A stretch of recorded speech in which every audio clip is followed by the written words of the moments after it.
Eh, Después una interfaz, la implementación con celdas enlazadas por punteros, la interfaz avanzada, después árboles binarios, similar, más o menos las mismas cosas. Y ahora vamos a ver dentro de árboles binarios un tema que es árboles de Huffman, que es súper interesante, muy interesante me parece a mí, y se basa justamente en árboles binarios. Es un uso muy interesante de árboles binarios.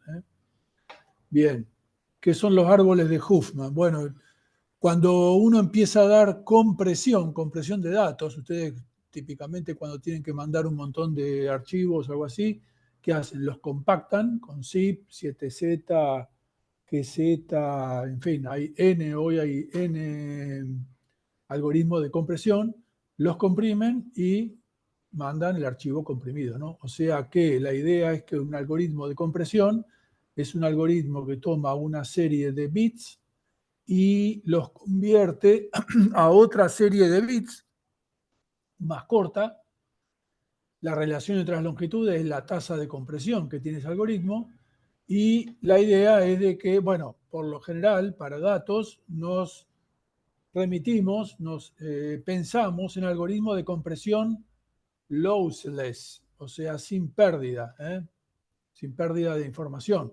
A veces cuando hablamos de compresión, por ejemplo, de imágenes, puede ser lossless o puede ser lossy, o sea que pierden un poquito, tal vez logran un poco más de compresión, pero pierden un poquito, no es exactamente la misma bit a bit, la misma imagen, sino que por ahí un poquito de resolución se pierde, pero lo comprime mucho más, ¿no?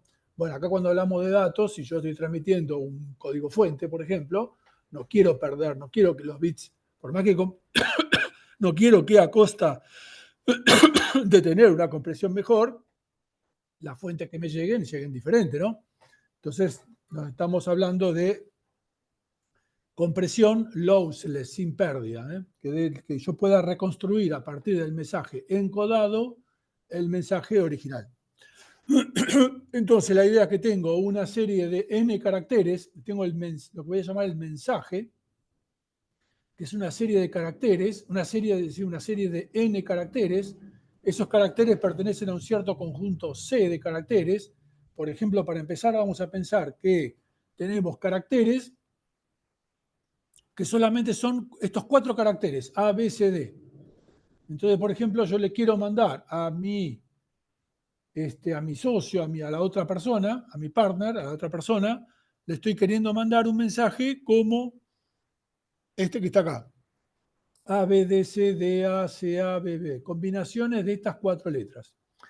Entonces, ¿el objetivo cuál es? Obtener una representación de ese mensaje con ceros y unos, en términos de ceros y unos de bits, lo más corta posible.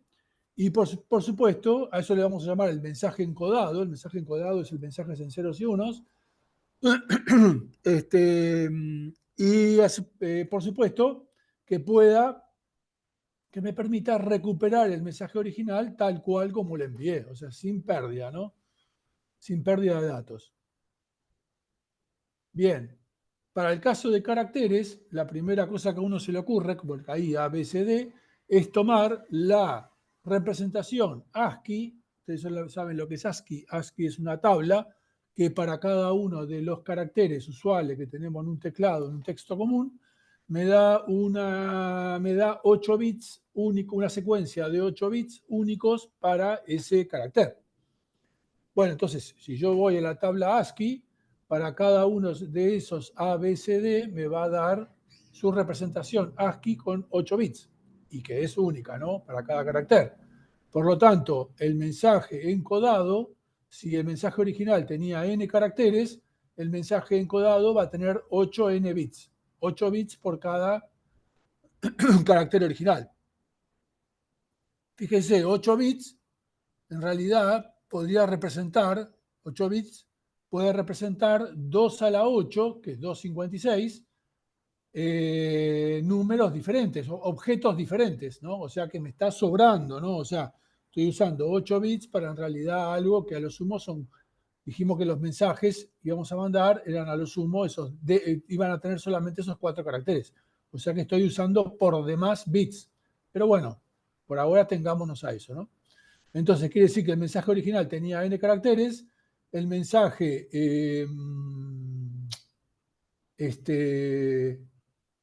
el mensaje encodado tiene 8 bits por cada carácter, o sea que va a tener 8n bits, y eso quiere decir que entonces la longitud media, así representaba así, L entre ángulos, la longitud media es la longitud en bits dividido el número de caracteres, me da, por supuesto, como L es 8n, 8 bits por carácter.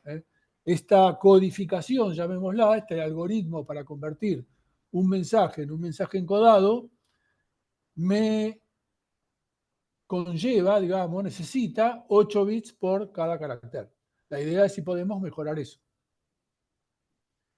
Bien, por empezar, como dijimos, ¿no? Como son solo, yo con 8 bits puedo representar 256, 2 a la 8, que son 256 objetos diferentes, con lo cual me están sobrando bits, ¿no? Entonces, bueno, lo primero que puedo hacer es agarrar una tablita, cuántos bits si le voy a asignar un número fijo de bits a cada carácter, ¿cuántos bits necesito? Bueno, como son 4 caracteres, con 2 bits tengo las combinaciones 00, 01, 10 y 11, tengo 4 combinaciones diferentes, con lo cual ya con eso estaría, ¿no?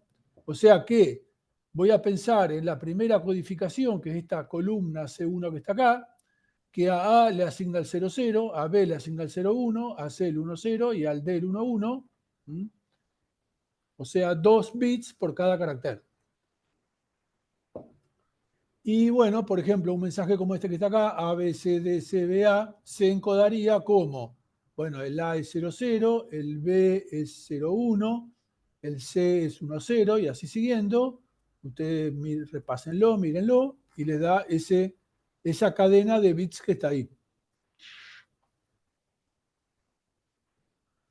Por supuesto,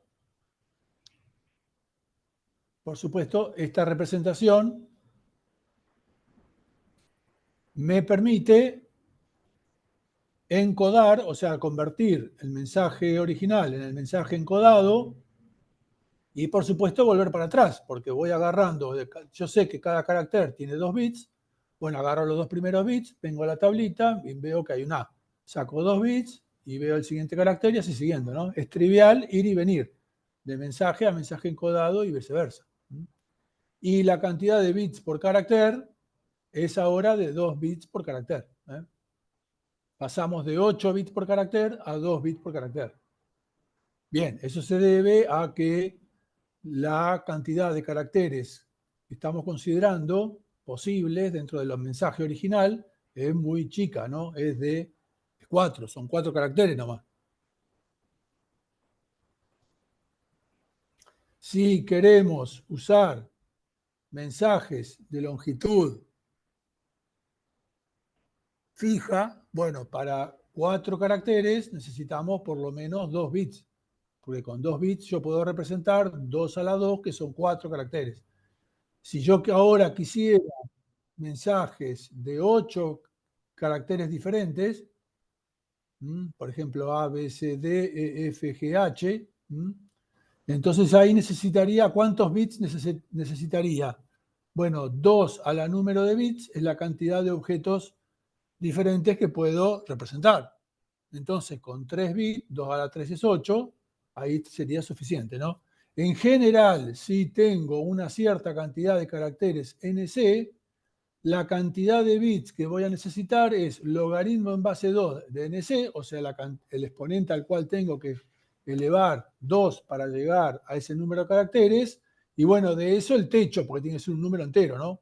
Si yo le aplico, por ejemplo, tengo 7 caracteres, mi conjunto de caracteres son 7, A, B, C, D, E, F, G.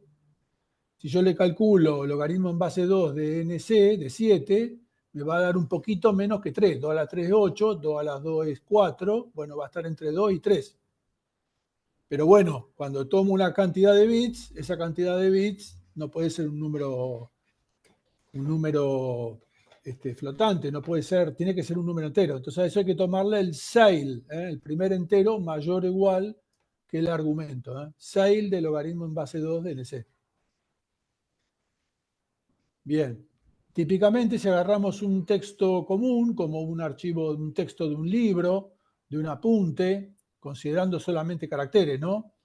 O un archivo de fuentes en C++ o en Python, en nuestro mensaje, y miramos cuántos caracteres usa, típicamente va a usar entre 90 y 128 caracteres. A lo sumo va a usar, si es un archivo de texto que no contiene ni acentos, ni diacríticos, ni caracteres especiales, va a tener a lo sumo 128 caracteres.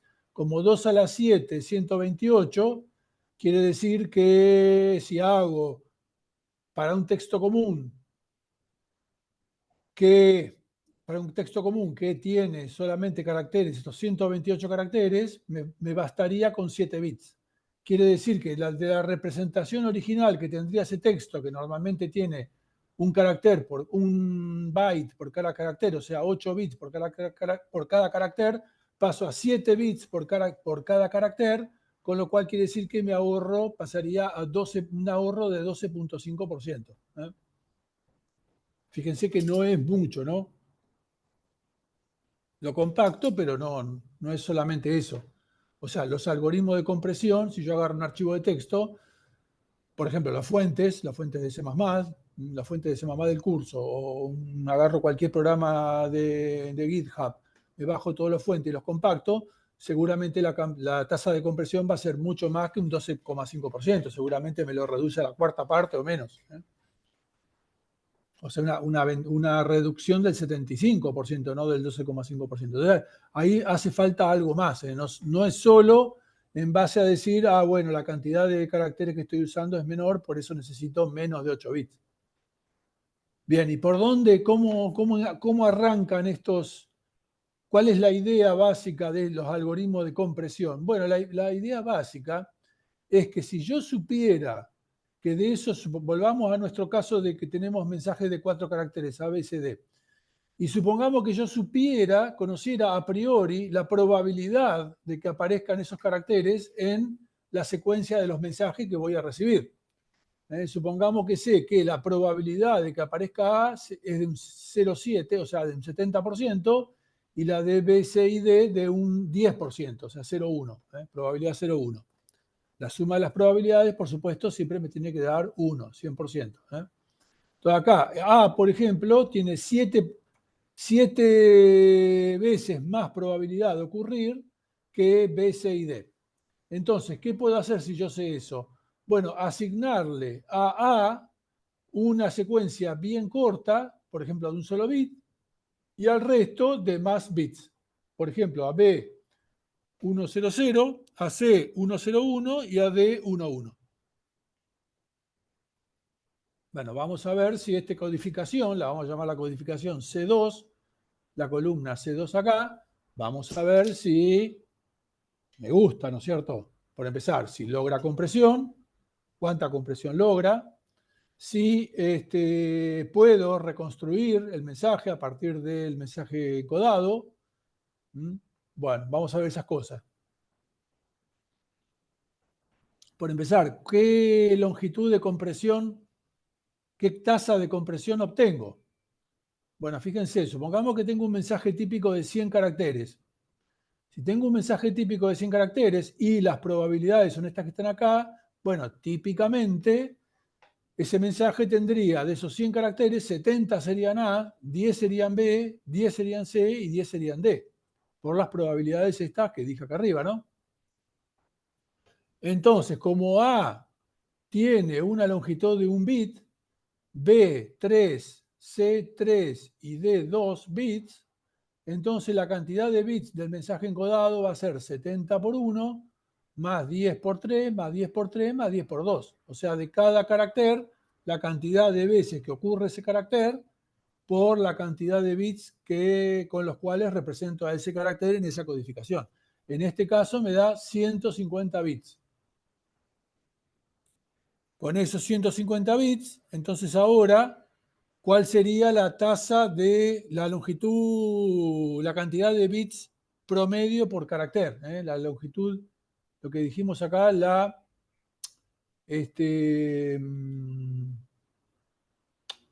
longitud media por carácter. Bien, ¿cuánto sería? Entonces, es dijimos la cantidad de bits, 150, dividido la cantidad de caracteres, que es 100. Eso me da 1.5 bits por carácter. Entonces, fíjense, ahí logré bajar un poco con respecto a la codificación con una cantidad de bits fijos, ¿no? Que habíamos dicho que hacían falta 2. O sea, pasé de 2 bits por carácter a 1.5 bits por carácter. Lo cual es una reducción interesante, un 25%, ¿no? Bien, por supuesto, estas compresiones son más grandes cuanto más desigualdad hay entre las probabilidades de ocurrencia de los diferentes caracteres. Fíjense que si la probabilidad de A fuera muy, muy grande, 99% de probabilidad de A, y después, por ejemplo, 97% la probabilidad de A y 1% la probabilidad de B, C y D, entonces prácticamente la longitud media sería la longitud de A, que es un bit. O sea que estaría bajando de 2 bits a 1 bit por carácter. Y estaría bajando a la mitad. Bien. En general, bueno, la cuenta es esta que está acá. En general, la cuenta en general es la suma sobre todos los caracteres de la probabilidad de ocurrencia del carácter por la longitud en bits para ese carácter. Fíjense que, por ejemplo, si las probabilidades fueran desiguales, o sea, siempre A con mayor probabilidad, pero no tanto, o sea, en vez de 0,7, 0,1, 0,1, 0,1, tuviera 0,4, 0,2, 0,2, 0,2, entonces si usted hace la cuenta, le va a dar que la longitud media es de 200 bits. Perdón, la longitud es de 200 bits para un mensaje típico de 100 caracteres y por lo tanto estaríamos de nuevo en 2 bits por carácter. O sea que sería igual a la de longitud fija esta, ¿no? La C2 tendría la misma longitud media por carácter que la C1.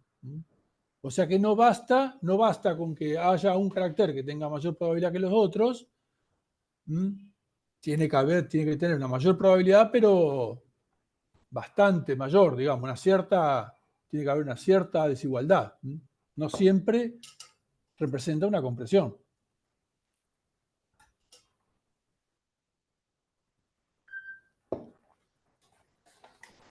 Un momento.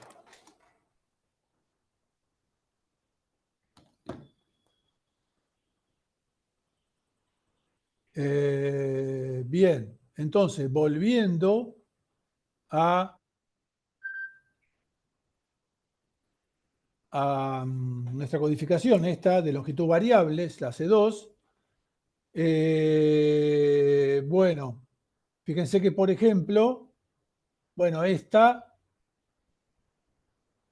vamos a ver si se puede invertir, es decir, si dado un mensaje encodado siempre se puede garantizar que se puede invertir, pero miremos, por ejemplo, esta C3. Esta C3 también tiene longitud variable, a A le asigna 0, a B 0,1, a C 1,0 y a D 1,0,1. Fíjense que en este caso, para la C3, fíjense que si agarro los mensajes DBA y CCC, ambos me dan 1,0, 1,0, 1,0. Fíjense DBA con la C3, ¿no? D es 1,0,1, B es 0,1 y A es 0. Junto todo y me da 1,0, 1,0, 1,0. Pero fíjense que CCC, como C es 1,0, también me da lo mismo, 1,0, 1,0, 1,0. O sea que obviamente se puede, entonces ahí vemos que la C3 no me sirve, ¿no? Porque no me da, no la puedo invertir. Hay dos mensajes cuyo mensaje encodado es el mismo, pero sin embargo los mensajes son diferentes. Uno es DBA y CCC. No hay una relación biunívoca entre el mensaje y el mensaje encodado. Bueno, ¿y cómo nos podemos dar cuenta cuando un mensaje digamos, cuando una codificación es buena, o sea, me permite invertir o no me permite invertir. Bueno, fíjense, en el caso del C3, el problema, la raíz del mal, la raíz del problema está en que la codificación de A, toda la codificación de A, que es 0, es un prefijo de la codificación de B. Acá tengo 0 y la de B es 0, 1.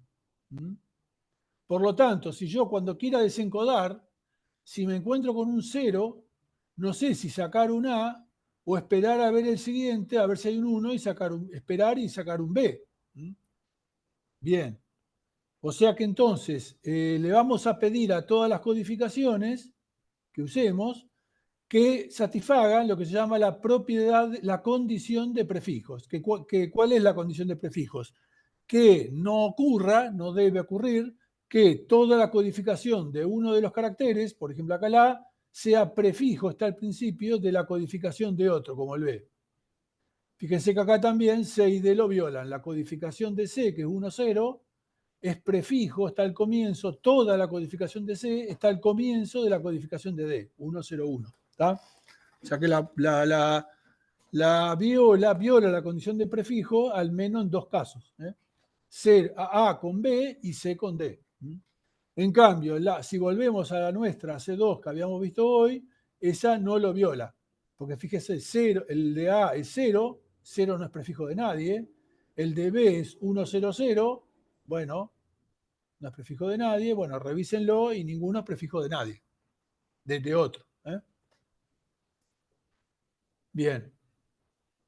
Fíjense que para codificaciones de longitud fija, como la C1, es trivial, porque como todos tienen longitud fija, para que uno fuera prefijo del otro, querría decir que son iguales. Tendría la única posibilidad que fueran iguales. Y si son iguales, bueno, obviamente, ¿no? No lo dije, pero de entrada se supone que las codificaciones de cada carácter tienen que ser diferentes de las de los otros caracteres. Porque si dos caracteres tuvieran la misma codificación, ahí seguro que no, después no puedo invertir, ¿no? Bien. Entonces, bien, hasta ahora vimos qué son las codificaciones, cómo funcionan, para ir de un mensaje a un mensaje encodado y cuál es la condición para poder volver para atrás. Vimos cómo ver la eficiencia de una codificación, pero hasta ahora no vimos nada de árboles. ¿Qué vamos a hacer con esos árboles? ¿Para qué nos van a servir los árboles? Bueno, los árboles nos van a servir para representar, los árboles binarios nos van a servir para representar las codificaciones. Bien, ¿cómo funciona esto? Bueno, fíjense, nos podemos construir un árbol binario de la siguiente forma. Un árbol binario donde en las etiquetas, en las hojas, perdón, en los nodos, tenemos secuencias de bits. ¿Y cómo son? Arrancamos con la secuencia de bit nula, o sea, vacía, en la raíz, y después cada vez que bajamos por la izquierda le apendizamos un 0, cada vez que bajamos por la derecha le apendizamos un 1. Entonces, fíjense, acá arranco con la cadena de caracteres, la cadena de bits nula. Bueno, vengo por izquierda 0, por derecha 1. Acá de 0 vengo por izquierda 0, 0, por derecha 0, 1. Acá de 1 por izquierda 1, 0, por derecha 1, 1. Y así siguiendo, voy hacia abajo.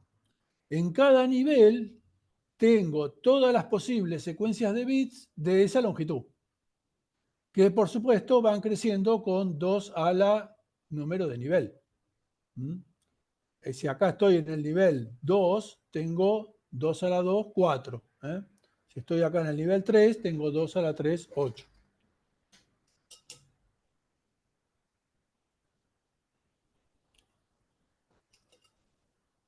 Bien, los niveles lo contamos a partir de 0. 0 la raíz, 1 el primer nivel y así siguiendo.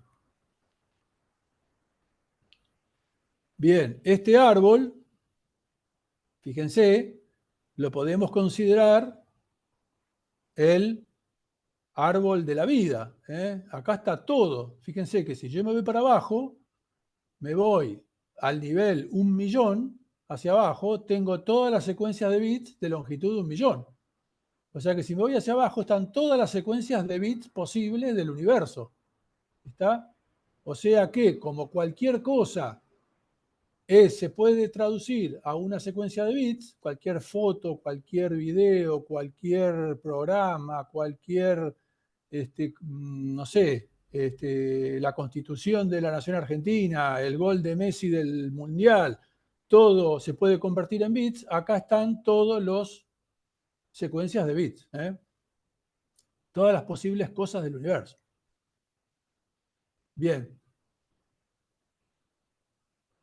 Volviendo, como las codificaciones que habíamos visto antes, bueno, las puedo representar como árboles, tomando de cada, voy a las secuencias de bits correspondientes, 00, 01, 10, 11, las busco dentro de acá, de este árbol, del árbol de la vida, las busco acá y me quedo con la porción del árbol que va desde esos nodos hasta la raíz. No hace falta que me quede con todo el árbol, ¿no? Entonces, para la codificación C1 tengo esto que está acá. Para la codificación C2, si ustedes miran acá las secuencias de bits 0, 1, 0, 0, 1, 0, 1, 1, 1, bueno, vienen acá. La 1, 0, 0 está en el nivel 2. La 1, 0, 1 está a nivel también 2 y así. Acá tienen el arbolito binario correspondiente y en cada uno de los nodos la secuencia de bit y en las hojas las secuencias de bit, las letras correspondientes a esa secuencia de bit. Entonces acá tenemos la C1, la C2 y la C3. Bueno, y acá rápidamente encontramos algo interesante. ¿Se acuerdan de la condición de prefijos? Que la secuencia de bit de un carácter era prefijo de la secuencia de bit de otro carácter. Por ejemplo, A y B. Bueno, ¿y qué notamos acá? Fíjense, A está en el camino que va hasta B. O sea que la condición de prefijos es que no tiene que haber ningún carácter que esté en el camino de otro carácter hacia la raíz.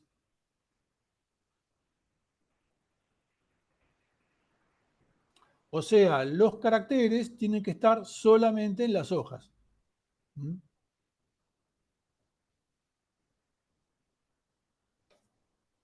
Bien, fíjense acá, tanto para el C1 como para el C2, que eran buenos, se permitían invertir, satisfacían la condición de prefijos, los caracteres A, B, C, D están en las hojas.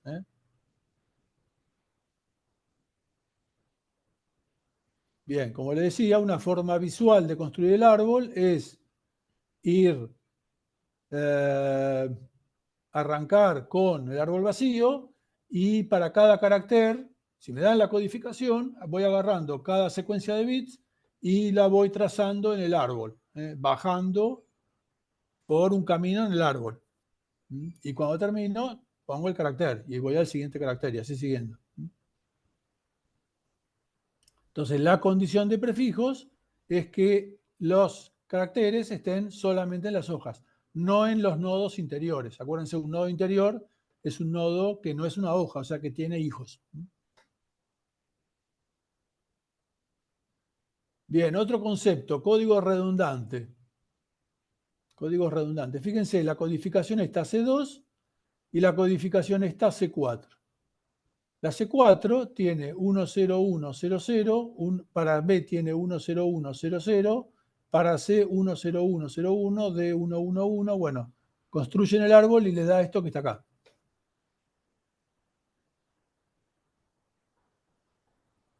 Bueno, fíjense, hay nodos interiores, como el 10 y 11, que no son hojas, son nodos interiores, pero que tienen un solo hijo. Quiere decir que entonces yo los puedo eliminar a esos nodos. Por ejemplo, acá el 10, el 10, yo lo puedo sacar y subir todo el subárbol de 101 un nivel hacia arriba. seguiría manteniendo que los nodos están solamente en las hojas, todos los caracteres o quedan igual o mejoran, o sea, cuando un carácter lo subo un nivel, su longitud correspondiente se reduce en un bit. Entonces, cuanto más cerca de la raíz estén, mejor. Entonces acá, si yo elimino el nodo 1,0 y subo lo del 1,0,1 una posición hacia arriba, todos los caracteres que están en ese subárbol se van a reducir en un bit su longitud. Por lo tanto, seguro que es mejor, igual o mejor. Bien. Bueno, por lo tanto, acá puedo eliminar, fíjense, el 1,0 y el 1,0,1.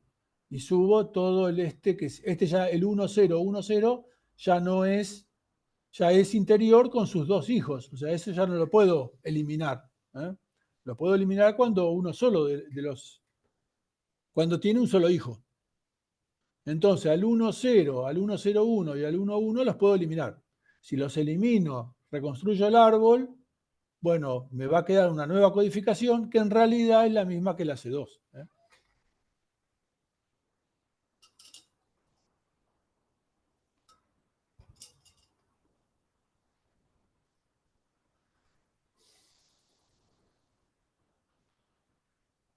Por lo tanto, las codificaciones entonces que vamos a usar son codificaciones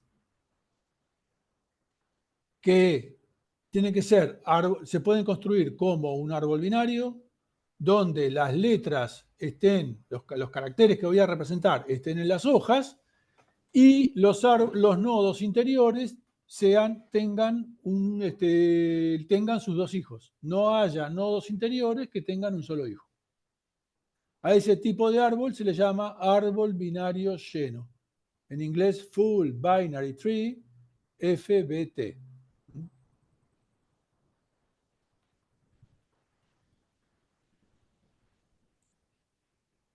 Entonces, tenemos por cada árbol binario lleno que tenga, si yo tengo NC caracteres, por cada árbol binario lleno de NC hojas, tengo una codificación binaria para los mensajes de esa cantidad de caracteres.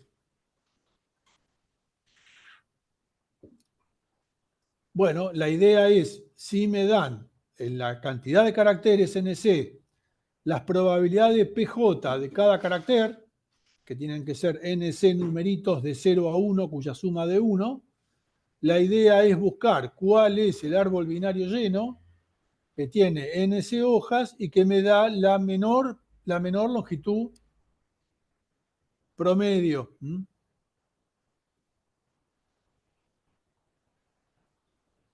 Bien. Bueno, uno podría, ¿cómo haría uno? ¿Qué se podría hacer? Bueno, se podría tratar de ver la búsqueda exhaustiva, ¿no? Probar, generar todos los posibles árboles binarios de NC hojas para cada uno de esos árboles, buscar la probabilidad media en base a las probabilidades, perdón, la longitud media en base a las probabilidades estas que me dieron como dato, y las calculo y de esas me quedo, de todos los posibles árboles, me quedo con el que me dé la longitud menor. Bueno, ¿cuántas combinaciones hay? Bueno, acá está explicado un poco, está explicado bien. No lo vamos a entrar en este detalle, se lo dejo para el que lo quiera ver. Cualquier cosa, si lo ven y no entienden algo, por supuesto me preguntan. Pero, bueno, acá están está explicado. Y llega a que la cantidad de árboles binarios es árboles binarios llenos de n caracteres es n factorial al cuadrado dividido n por 2 a la n más 1. Esto complejo que está acá, que usando la notación big O, orden D, me da que es orden n a la 2n menos 1 dividido 2 a la n. Bueno, acá hay una contraposición de efectos porque arriba tengo algo que crece con n, crece mucho con n a la 2n, y abajo también una exponencial, 2 a la n. Pero bueno, acuérdense que siempre n a la n es prácticamente el que le gana a todo, ¿no? Y acá tengo n a la 2n, ¿no? O sea que no no hace falta verlo demasiado, esta función crece muchísimo con n. Por lo tanto, búsqueda exhaustiva, imagínense que yo tengo que hacer para 128 caracteres, ¿se acuerdan? Si yo llego a poner 128 con esta fórmula que me da acá, que está acá, seguro que me da un número grandísimo. O sea que búsqueda exhaustiva no tiene...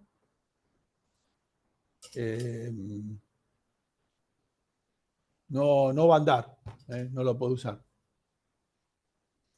Bien, entonces lo vamos a usar, vamos a describir un algoritmo que se llama el algoritmo de Huffman, lo inventó esta persona Huffman, y que, bueno, parece por lo menos una buena idea.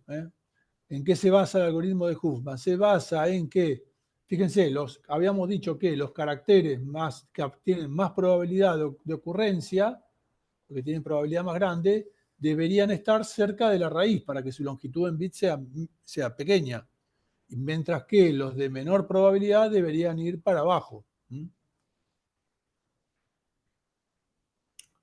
Bien, la idea es que voy agrupando, por ejemplo, tengo estas probabilidades, tengo 6 caracteres, A, B, C, D, E, F, ¿no?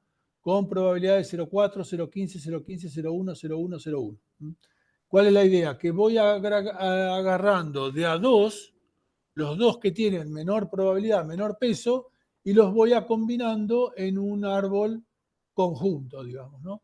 O sea que arranco con 6, entre comillas, árboles, pero que en realidad tienen un solo nodo, con esa probabilidad, y los voy juntando en cada paso, voy juntando los dos de menor probabilidad y los junto en otro nuevo árbol.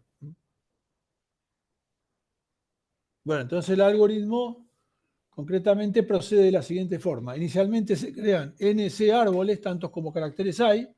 Los árboles, eso, van a tener una sola hoja, que es la raíz, y asociado con ese árbol la probabilidad de ese carácter.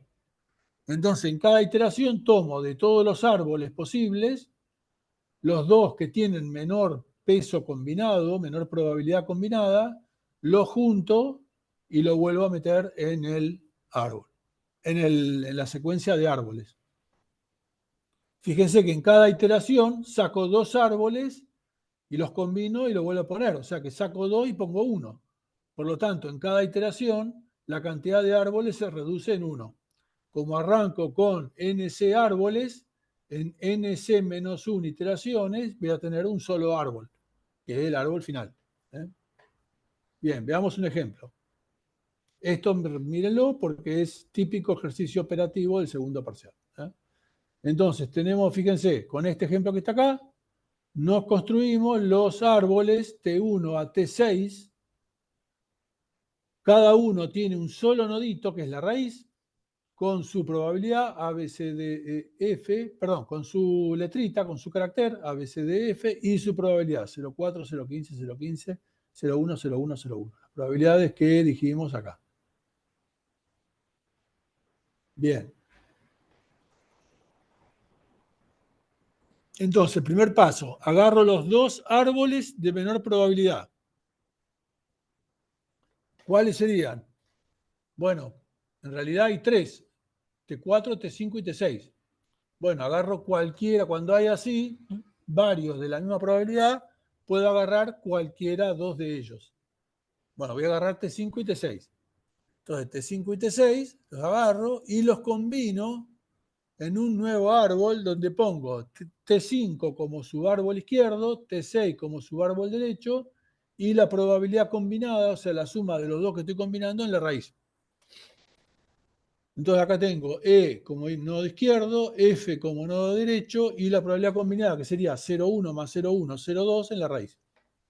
O sea que pasé de 6 árboles a 5 árboles. Bueno, ahora sigo, ¿no es cierto? Tengo todos estos árboles, T1, T2, T3, T4 y T7. Tengo que agarrar los dos de menor probabilidad. ¿Cuáles son? Bueno, son 0,1 y cualquiera de estos dos, T2 o T3. Ambos tienen 0,15. Bueno, agarro T4 y T3. Los combino. Me da C y D en las hojas y la probabilidad combinada 0,25 en la raíz. Ok, eliminé, o sea, venía con 5 nodos, elimino 2, agrego 1, me quedo con 4. O sea que ahora tengo estos 4 de 0,4, 0,15, 0,25 y 0,2.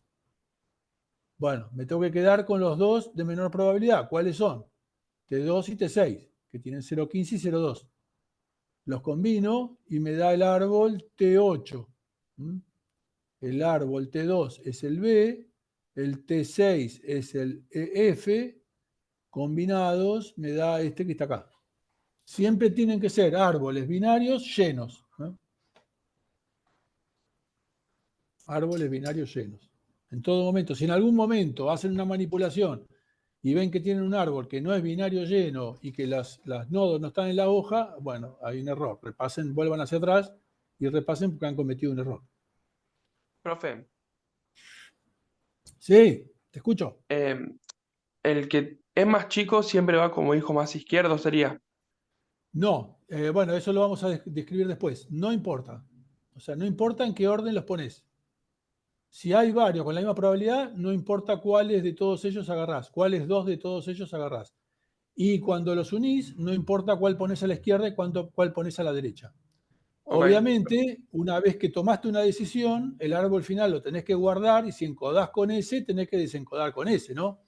Lo que no podés hacer es generar un árbol en el cual los pones en cierta forma, qué sé yo, tirá la moneda cada vez que los unís para poner uno a la izquierda y otro a la derecha. Lo tirá la moneda, lo armás, encodás y después cuando lo vas a desencodar tiene que ser con exactamente ese mismo árbol. Porque si lo haces con otro, donde los árboles, los nodos estén los juntaste de forma diferente, te va a dar diferente. La longitud media va a ser la misma, ¿está? O sea, la perfecto. longitud media es independiente de en qué orden los pones. Bueno, ok.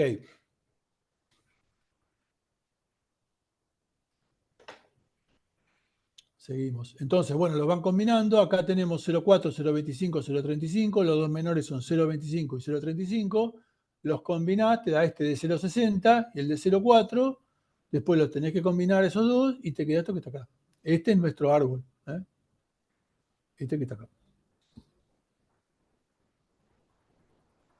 La longitud media de ese árbol, bueno, la pueden hacer, ¿se acuerdan? Como suma de las probabilidades por la longitud de cada carácter en bit.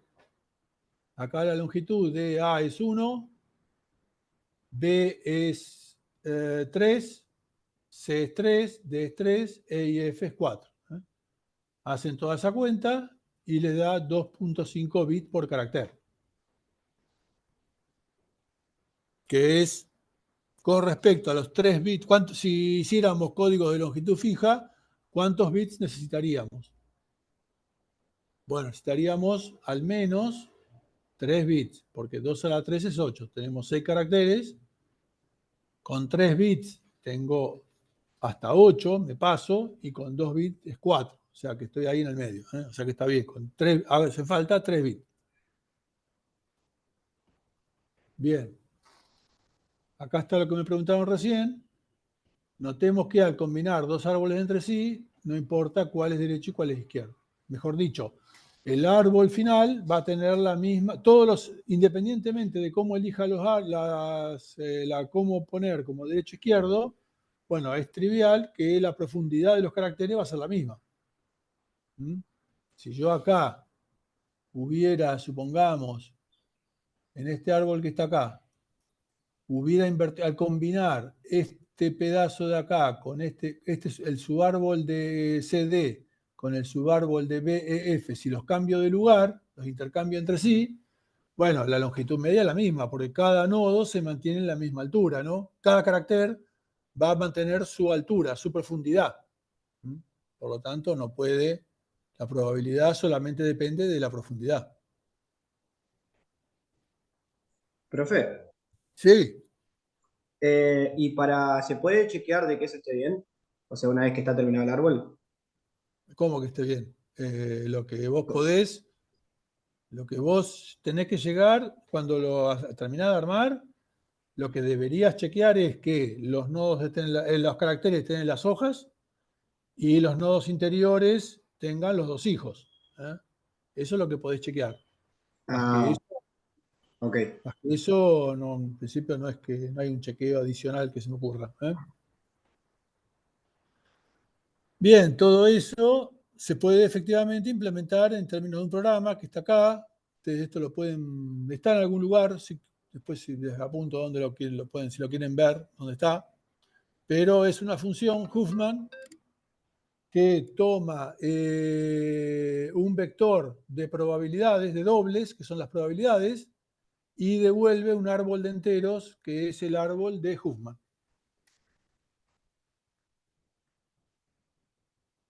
Bien, para eso lo hace manipulando árboles de enteros. Primero se define una estructura Huffman Tree, que es un árbol más su probabilidad. Una estructurita ahí con el árbol y su probabilidad. Y adentro de la función tengo una lista de esos objetos. Sería tal cual lo que vemos acá en el ejemplito este. Sería el árbol y su probabilidad. El árbol y su probabilidad. El árbol y su probabilidad. Bueno, entonces no vamos a entrar en detalle de todo el código, pero básicamente lo que va haciendo es en un lazo, en este lazo que está acá, va buscando, recorre toda esa lista de árboles, se queda con los dos de probabilidad menor, los extrae, los combina y los vuelve a poner. Es un ejercicio súper interesante de manipulación de árboles. Pueden mirar el código acá y también, si quieren, yo ahora se los mando, está en algún lugar en los códigos de la cátedra. Bien, acá tienen toda la explicación de la implementación. Se los dejo, no los vamos a pasar a ver en profundidad, se los dejo a ustedes. Bien, con eso yo lo compilé, lo corrí y agarré una serie de de fuentes de diferentes tipos de archivos y los comprimí. Se le llegaba para texto, agarré, por ejemplo, todo el archivo de texto de los apuntes y lo comprimí y me dio una tasa de compresión de 35%. Quiere decir que si tenía 1 MB, con esta compresión se convirtió en 650K, 35% de ahorro. Convirtió en 650K. Si eso mismo lo comprimo con cualquiera de estos algoritmos de compresión, gzip, zip, bzip2, cualquiera de ellos, los más usados, 7Z, no probé, pero se podría probar también, les da tasa de compresión mucho más grande, de 85%. O sea que pasaría de 1 MB a 150K. Mucho, mucho más mejor. Bueno, por supuesto, estos tienen algoritmos de compresión más sofisticados, ¿no? Además, otra diferencia es que estos algoritmos pueden actuar on the fly. On the fly. ¿Qué quiere decir on the fly? Al vuelo. ¿Qué quiere decir? Que yo tengo una corriente de bytes que va entrando por un lado y los largo comprimidos por el otro. En el caso nuestro no puedo hacer eso. ¿Por qué? Porque primero tengo que escanear toda la secuencia, sacar las probabilidades y después volver a pasar. Entonces, por ejemplo, este algoritmo, el algoritmo HZIP, Huffman-Zip, que les dije antes, por ejemplo, no lo puedo aplicar para comprimir videos si me está entrando videos o si estoy usando para mandar datos de una computadora a otra por la red. ¿Por qué? Porque yo primero tendría que bajar todo el video, comprimirlo y volverlo a mandar. Cuando uno streamea video, la compresión se hace al vuelo, en tiempo real. Van entrando las secuencias de bit y van saliendo las secuencias de bit comprimidas del otro lado. ¿Está? Esas serían las dos diferencias. Tiene una tasa de compresión mucho mejor y además se pueden usar on the fly, al vuelo. Bien. Habiendo dado eso, árboles de Huffman, bueno, damos por terminado eso y pasamos al siguiente capítulo, que es conjuntos, un tipo abstracto de datos que son los conjuntos. que son súper útiles. Los otros prácticamente a veces son un contenedor medio, solo sirve para meter cosas, pero los conjuntos tienen una funcionalidad que son muy eficientes, ya vamos a ver, para ciertas cosas, ¿no? Bien, ¿qué es un conjunto? Como siempre, arrancamos con definiciones, diríamos, medias matemáticas, ¿no? Un conjunto, ¿qué es un conjunto? Es una colección de miembros o elementos de un conjunto universal.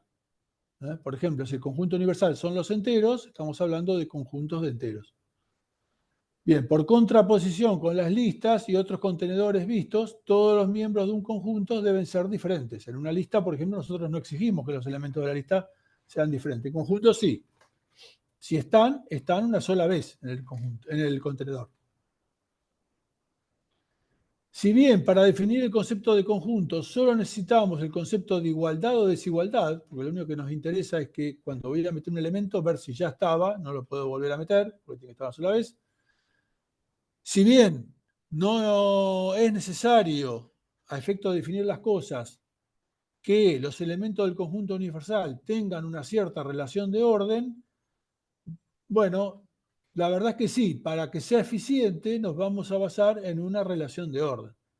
Y a eso le vamos a llamar que haya una relación de orden estricta, que usualmente se denota como menor, el operador menor. Para los tipos numéricos intrínsecos de C, C++, int, longint, shortint, float, double, etc. Para todos esos, bueno, el tipo, la relación de orden menor, que ya viene C++.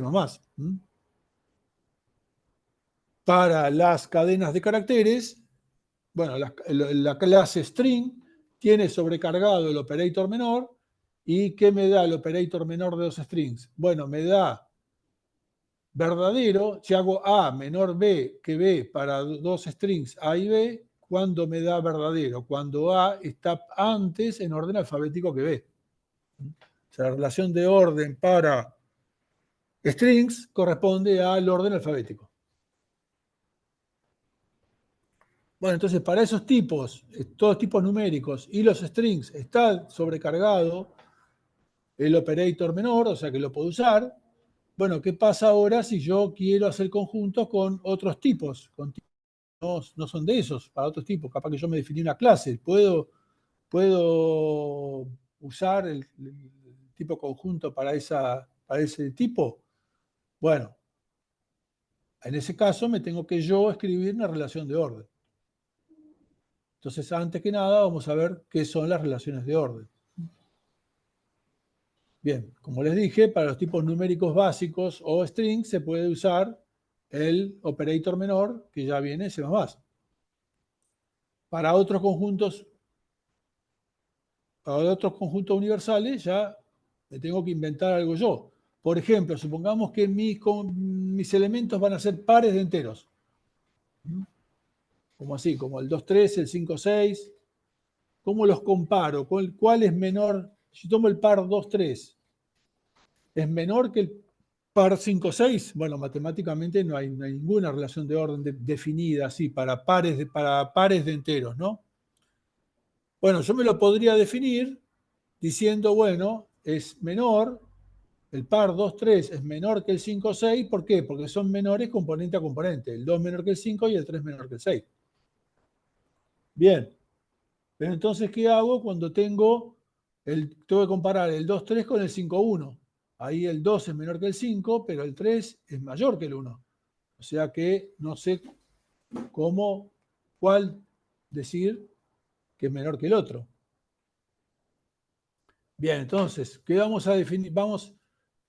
¿Cuáles son las reglas para definir correctamente qué tiene que satisfacer una relación de orden? Yo tengo mi nueva clase, que son los pares de enteros, o tripletas de enteros, o un entero, un string, un double y un char.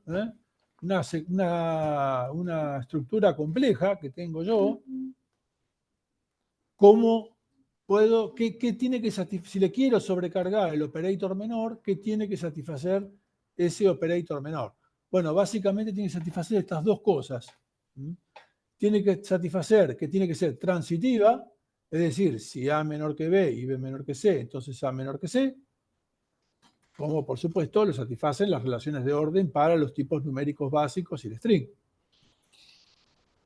Y después la condición de lo que se llama de antisimetría, que es que dado dos elementos cualquiera del conjunto universal, una y solo una de las siguientes afirmaciones es válida. O A es menor que B, o B es menor que A, o A es igual a B.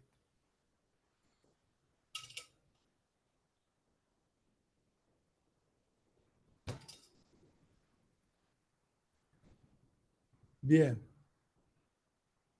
Entonces, por ejemplo, para pares de enteros, por ejemplo, podríamos definir ¿cómo podríamos definir el operador menor para pares de enteros? Bueno, veamos lo siguiente. Supongamos que definimos que AB, el par AB, es menor que el par CD, si solo si A más B, la suma de las componentes del left hand side, es menor que la suma de las componentes del right hand side. A más B menor que C más D.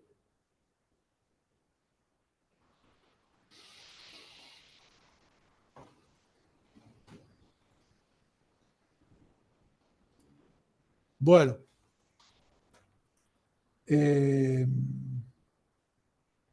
Bien. Si tomo esta definición, bueno, me va a dar que 2, 3 y 1, 4. Por ejemplo, el problema con esa definición es que estos dos pares, 2, 3 y 1, 4, no satisfarían la condición de antisimetría. La condición de transitividad seguro la satisface, pruébenlo, pero es fácil de demostrar que la satisface.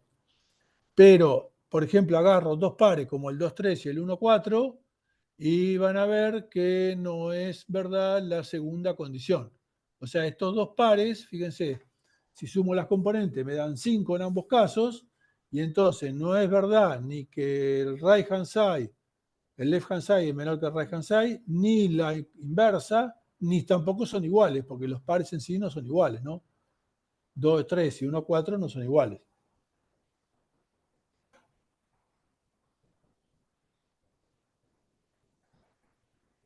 Cuando uno piensa en relación de orden, bueno, la relación de orden, acuérdense, o sea, están los operadores menor, menor igual, mayor, mayor igual, ¿no? Igual y distinto.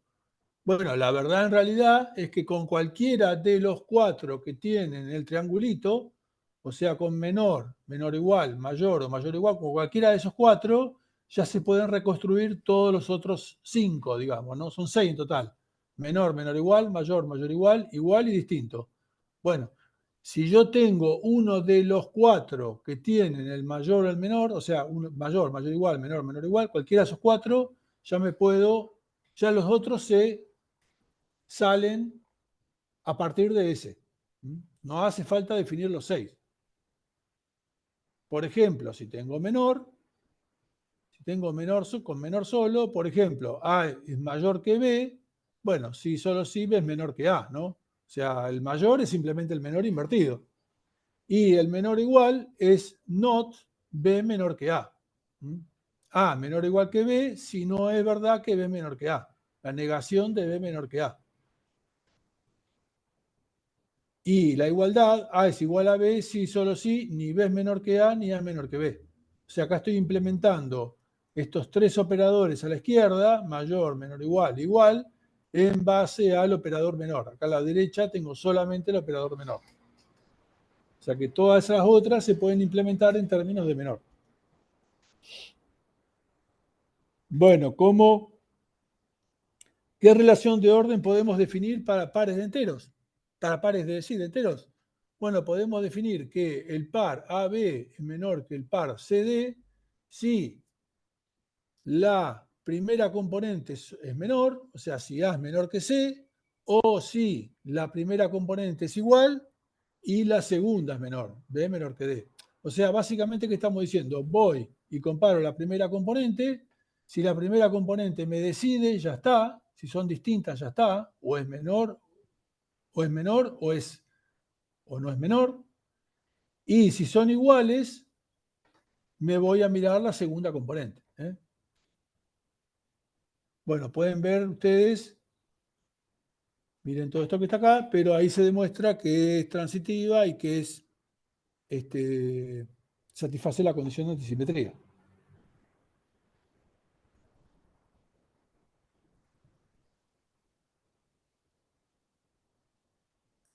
Entonces, con ese truquito, yo puedo definir la condición de la relación de orden para cualquier clase o estructura que yo haya definido. Supongamos que tengo una clase A que tiene un entero J, un double Z y un string S. Bueno, básicamente lo que toca hacer es ir comparando, el operator menor para dos objetos de esa clase. Yo tengo que definir el bool operator menor de la clase A, que toma como argumento, esto está adentro de la clase, por lo tanto tengo un argumento implícito que es el asterisco dis, el objeto en el cual estoy llamando, y otro objeto A de la clase. Bueno, entonces, ¿qué tengo que hacer? Comparar, por ejemplo, comparar los J. Si los J son distintos, ya retorno J menor que A, retorno el resultado de la comparación de esas dos componentes, la componente de la primera componente, de la componente int J. Si no son distintos, entonces voy a la siguiente componente, al double Z, y si no, finalmente voy al string S.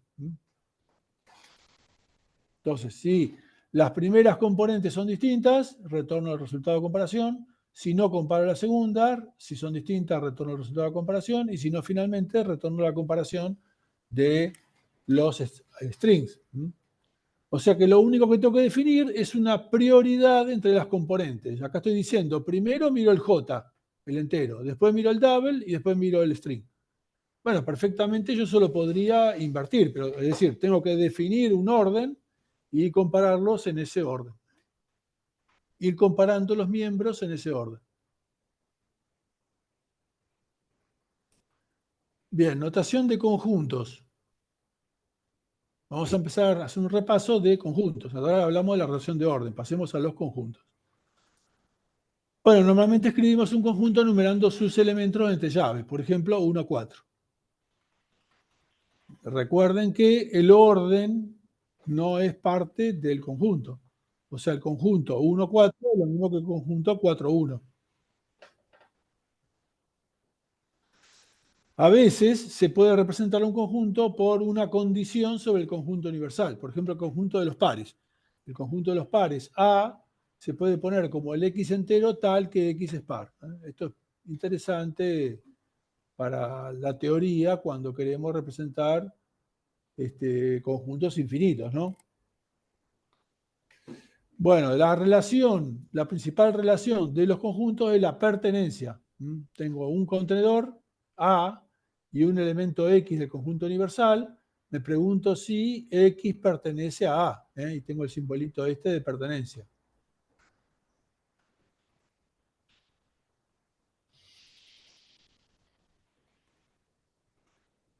Bueno, existe un conjunto especial, que es el conjunto vacío, que es el que no tiene ningún elemento.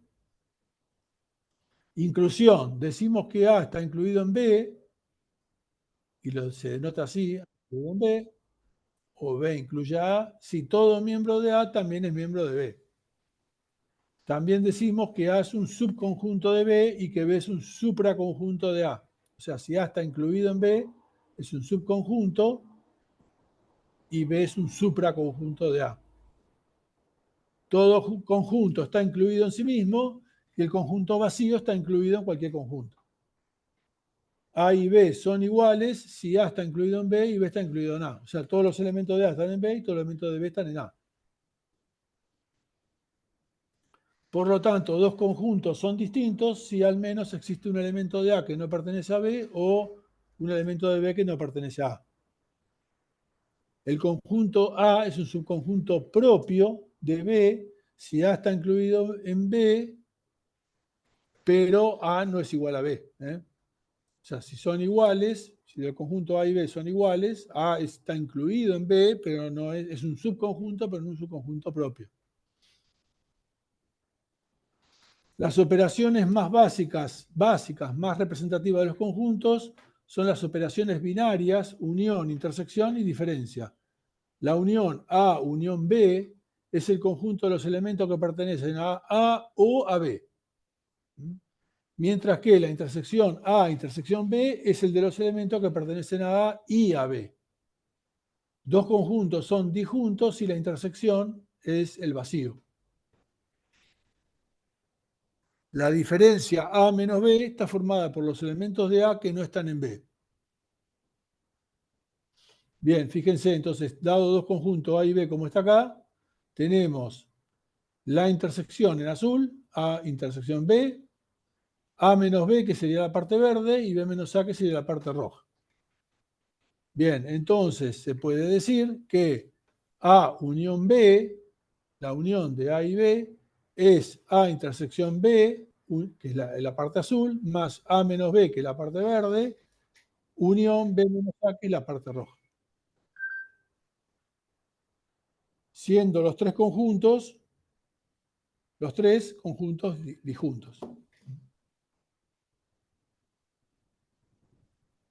Bien, pasemos a una interfaz. O sea, ya ahí vimos todas las operaciones, etcétera. Ya ahora entonces pasamos a definir una interfaz.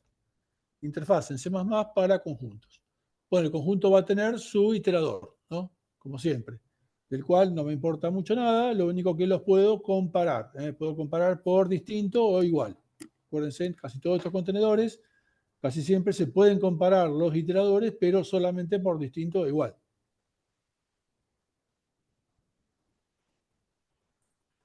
Bien. Después voy a tener el constructor por copia. Acuérdense, el constructor por copia construye un objeto a partir de una copia, a partir de otro objeto, sin modificarlo ni nada. El destructor y después una función retrieve, esta es la interfaz básica, acuérdense, toma un iterador y me devuelve el elemento que está en ese iterador.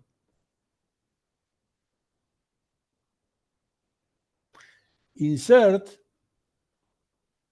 que toma un elemento T y lo inserta en el árbol, en el conjunto.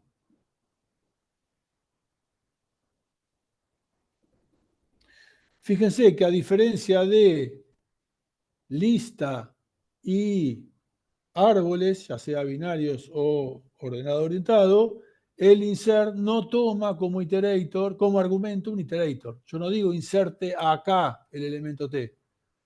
Dice inserte el elemento T. ¿Qué pasa? ¿Dónde lo va a poner? Lo va a poner en algún lugar para que después rápidamente, de forma lo más eficiente posible, pueda ir a ver si ese elemento está o no está. Pero no es que yo, como esa forma para guardarlo es un poquito, digamos, después vamos a ver cómo se implementa, pero un poquito sofisticado, entonces no deja que yo lo inserte, sino que lo inserta él, y lo inserta donde quiere él. O sea, la librería, ¿no? Y fíjense, el insert retorna dos cosas, un par de iterator y bool.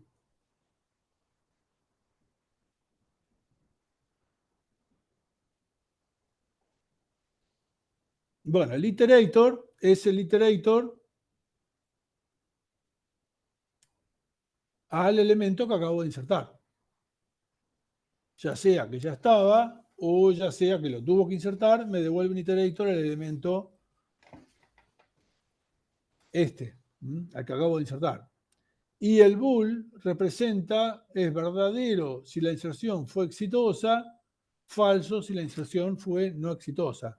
Una inserción es exitosa cuando realmente lo tuve que insertar, o sea, el elemento no estaba en el conjunto y lo tuve que insertar.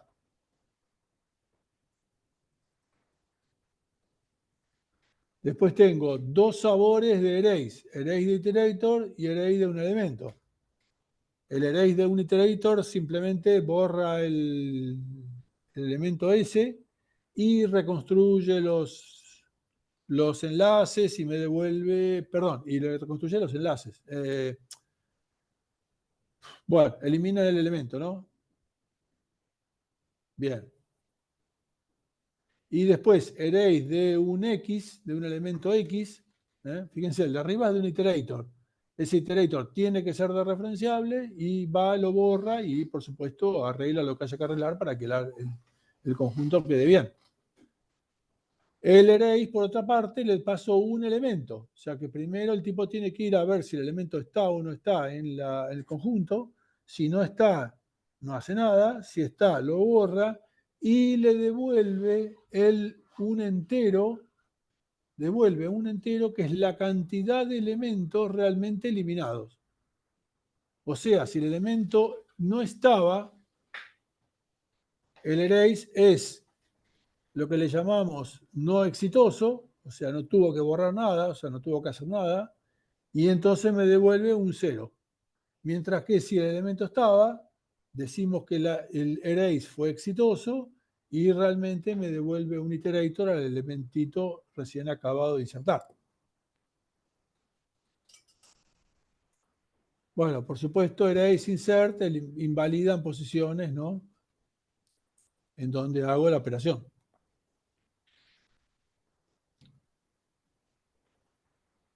El erase de un elemento me retorna un int que es la cantidad de elementos eliminados. Como los elementos solamente pueden estar una vez en el conjunto, ese int puede ser 0 o 1.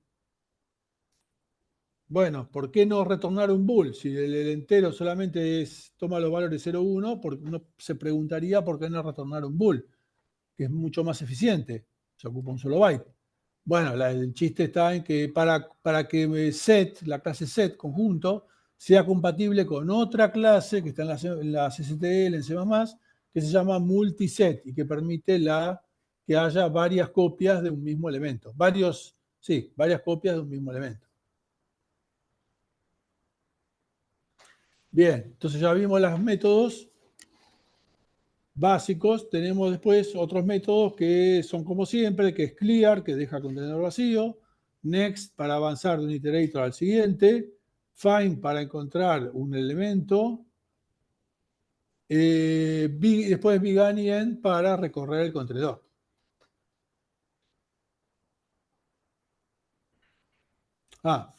Find, le paso un elemento y me retorna el iterator donde está ese elemento. Si está en el contenedor, en el conjunto, me retorna el iterator. Si no está, me retorna end. Next avanza al siguiente en un cierto orden y cuando llega al final, para el último elemento, me retorna end. Y después, fíjense, para conjuntos tenemos 3 funciones que son funciones binarias, o sea, cada una de ellas toma 2 conjuntos de entrada y uno de salida, típicamente llamamos A, B y C, o sea, toma los elementos A y B, le hace una operación y me devuelve el iterator, el objeto, el contenedor C. Bueno, set union hace la unión, intersection la intersección y different la diferencia. En este caso es A menos B. Ojo, los otros dos son simétricos, o sea que no importa en qué orden pongo A y B, pero en el caso de diferencia, ahí sí hay una diferencia, que es que retorna A menos B. O sea, los elementos de A menos los elementos de B. Menos en el sentido de que los extrae, ¿no? Todos los elementos que están en B se los saca a A, si están. Estas funciones, fíjense que no están adentro de la clase, son funciones friend fuera de sus clases. O sea, el set union, por eso hay que ponerle el set, ¿no? Porque son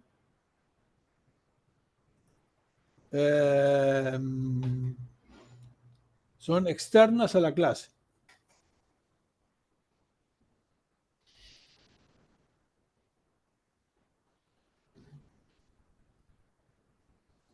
El chiste está en que estas funciones están en el header algorithm y en realidad se pueden aplicar para conjuntos o para otros contenedores. Por ejemplo, se podrían aplicar a vectores de float o de entero, lo que sea, asumiendo que ya están previamente ordenados los elementos entre sí. La versión que les muestro acá con ZA, ZB, ZC no es exactamente la que está en las STL, En la STL está set intersection, por ejemplo, para set intersection está set intersection de un rango en A bigan, A en, un rango en B bigan, B en, y un inserter o cámara, perdón, un inserter que es un punto de inserción en el algoritmo, en el contenedor de destino. O sea, la llamada de la STL es set intersection de un rango en A bigan, A en, por ejemplo, A bigan, A en, un rango en B bigan, B en, y no un contenedor de salida C, sino esto que se llama un inserter, no vamos a entrar en detalle de qué es, pero un inserter que toma un contenedor de destino C y una posición dentro de ese contenedor, en este caso C bigan. Típicamente la llamada que ustedes hacen es esa que está acá, que en realidad es un wrapper, es una simplificación de todo esto que está acá. Lo mismo para set union y set difference. Acá va a set difference. Acá está set intersection, lo mismo vale para set union y set difference. Una restricción muy importante en todas las funciones binarias es que el contenedor de salida, o sea, el C, no puede solaparse, mucho menos ser igual, que alguno de los de entrada, que el A y que el B. Ojo, porque esto parece que uno jamás lo usaría, pero la verdad es que en la práctica después uno a veces lo usaría. Supongamos que queremos sacarle al conjunto A todos los elementos del conjunto B. Eso básicamente en matemática uno le pondría como A igual a A menos B. A A le quiero asignar el conjunto de los valores de A menos los valores de B. Si aplicamos, bueno, si queremos hacer, perdón, vamos a cambiar un poquito. Supongamos que quiero hacer que en A me quede la intersección de A y de B. Entonces uno estaría tentado de decir set intersection de A, B, A. Esperen que vamos a hacer un dibujito.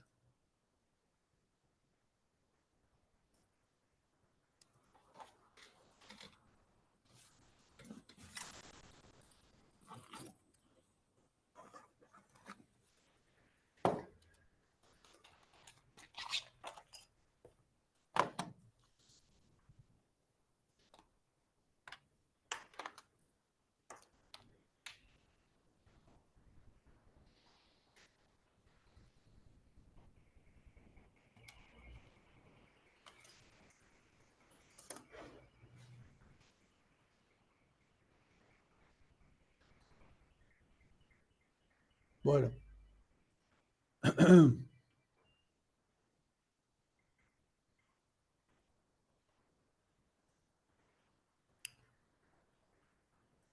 O sea,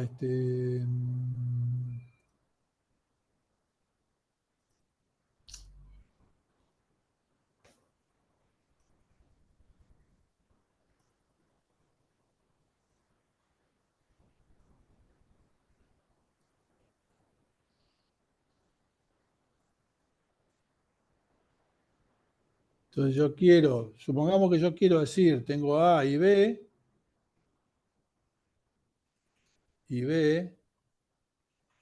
y quiero decir que ahora A sea esto que está acá, la intersección. O sea, matemáticamente sería A igual a intersección B. Entonces, si uno lo traduce con la función binaria, uno diría A set intersection de A, B, A. Y bueno, y acá estaría solapándome, ¿ve? O sea, estaría solapando el conjunto de salida, sería lo mismo que el conjunto de entrada, que uno de los conjuntos de entrada. ¿Y qué pasa? Eso no se puede. ¿Por qué no se puede? Porque imagínense, este algoritmo set intersection va revisando, tiene que hacer la intersección de A y B. ¿Qué va haciendo? Va revisando los elementos de A y de B y los va metiendo en el tercer argumento, en el C. Pero si al recorrer los elementos de A su vez lo está modificando al mismo A, se arma un lío. O sea que realmente tiene que hacerlo en otro contenedor. Entonces, para estas cosas, cuando queremos hacer estas cosas, y los contenedores se van a solapar, lo que hay que hacer es crear un temporario. Es decir, set de int tmp, hacer set intersection de A B en tmp y después A igual a tmp. Esto vale tanto para las funciones que le pasamos nosotros como para la de las STL. Bien, acá viene un ejemplo muy interesante que se los dejo a ustedes para ver. Es cómo escribir, cómo hacer el análisis cuando uno quiere saber en un programa si cuando va a usar una variable, esa variable tiene un valor asignado o no. Eso muchas veces ustedes cuando usan un compilador van a ver que le tira warning de que tal variable no fue inicializada. ¿Cómo lo hace? Bueno, acá está todo explicado. Está muy bueno. Es como si uno hiciera una especie de red, como un circuito electrónico en el cual en vez de ir corriente electrones, lo que va son datos. Y bueno, está muy bien, fíjense, mírenlo acá si quieren, cualquier cosa pregunten. Pero está muy bueno.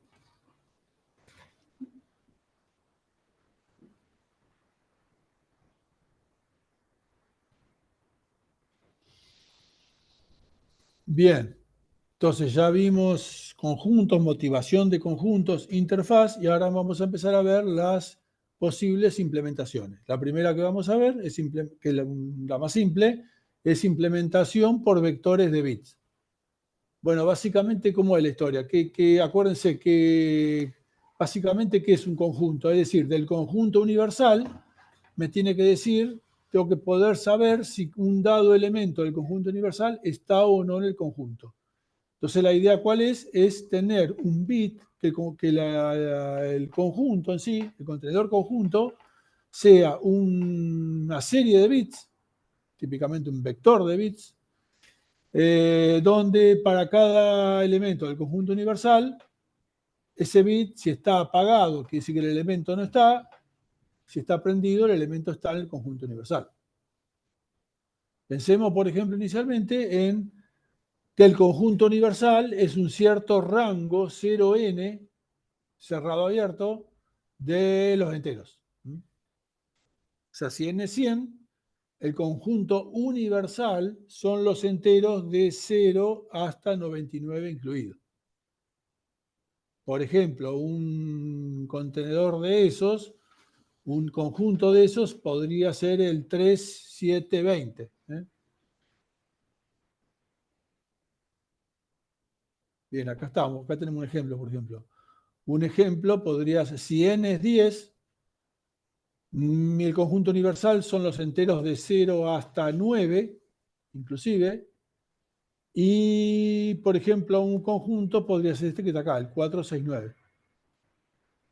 Entonces, ¿cómo se representa esto? Voy a tener un vector de bits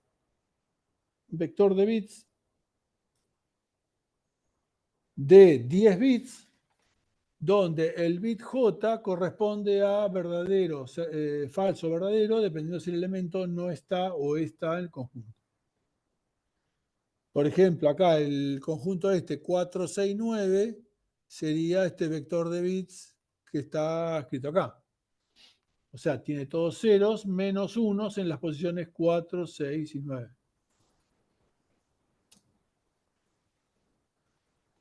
Bien, entonces ahora, ¿cómo funciona esto? Por ejemplo, para insertar un elemento, ¿qué tendría que ser? Y bueno, fácilmente ir y prender ese bit. Para eliminar un elemento, bueno, ir y apagar ese bit. Y para las funciones binarias, bueno, tengo dos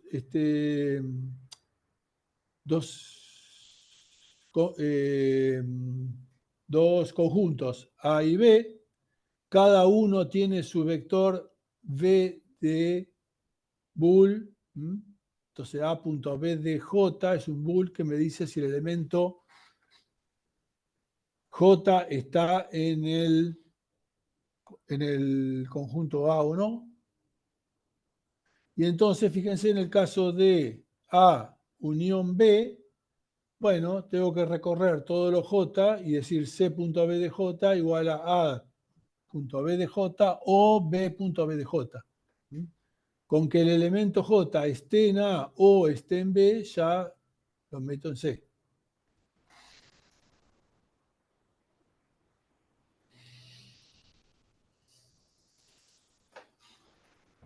Entonces ya ahí tenemos la unión. Bueno, la diferencia es la intersección, es reemplazando el OR con el AND, y la diferencia con ADJ and not B.BDJ. O sea, el elemento jésimo del conjunto universal está en C, sí está en A y no está en B.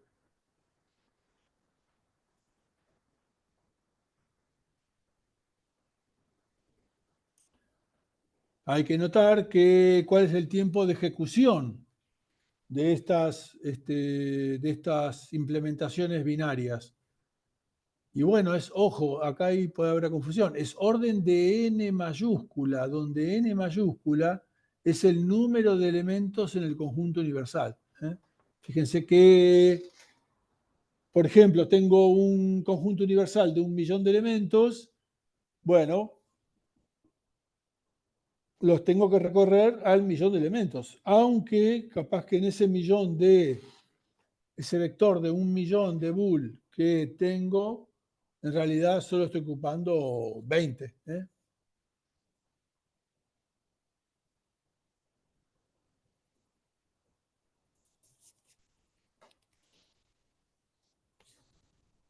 Bueno, ¿para qué? Acá estamos representando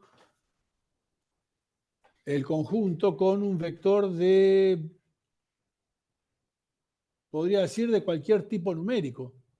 Yo acá podría decir que los guardo en un vector de double, en un vector de float, en un vector de int, en un vector de short int, en un vector de byte, de char, de cualquier cosa. De cualquier tipo entero. ¿Cuál es el problema? Que ir a buscar a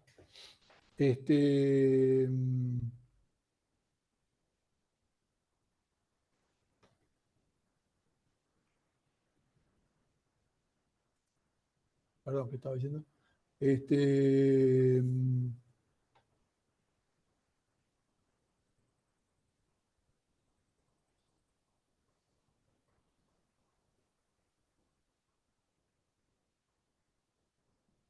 Bueno.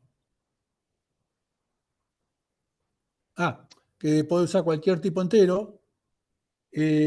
Podría ser double, incluso punto flotante, double, float, char, int de 4 bytes, cualquier tipo entero. Por supuesto, como os voy a guardar bits, me conviene que sea lo más corto posible, para ocupar la menor cantidad de espacio.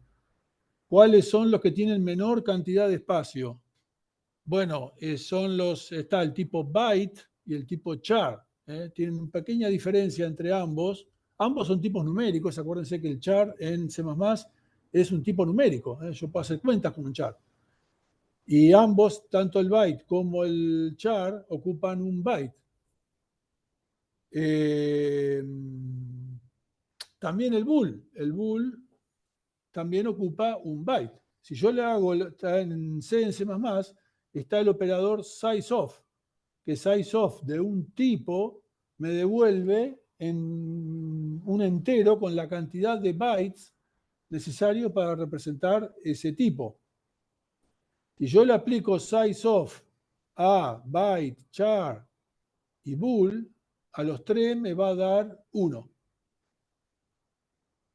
Pero ahí hay un poco de magia, y si yo declaro o sea, para todos los otros tipos, si por ejemplo para int, size of int me va a retornar 4, porque el int se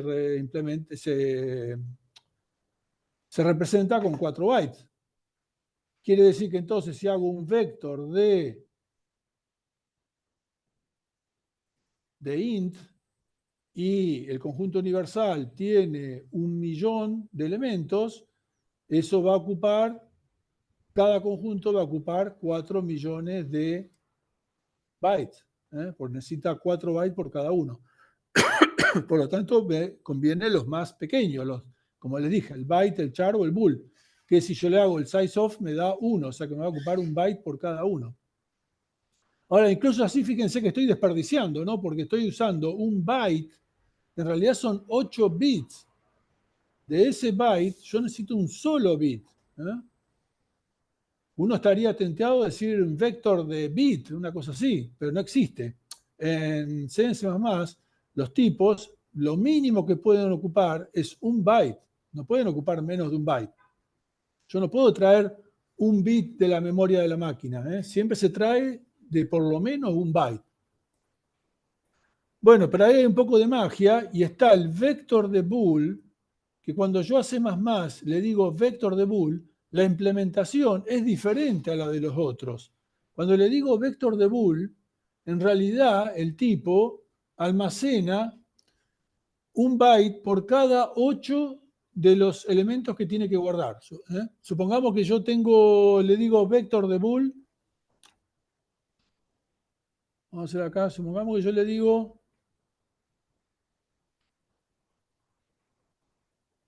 vector de bool A de 1000.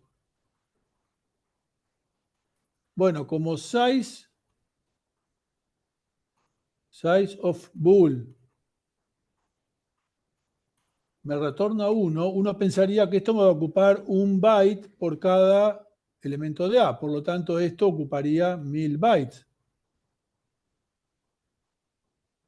De lo cual la verdad es que es un poquitito ineficiente, porque en realidad yo de cada byte que tiene 8 bits, en realidad solamente requiero uno de ellos.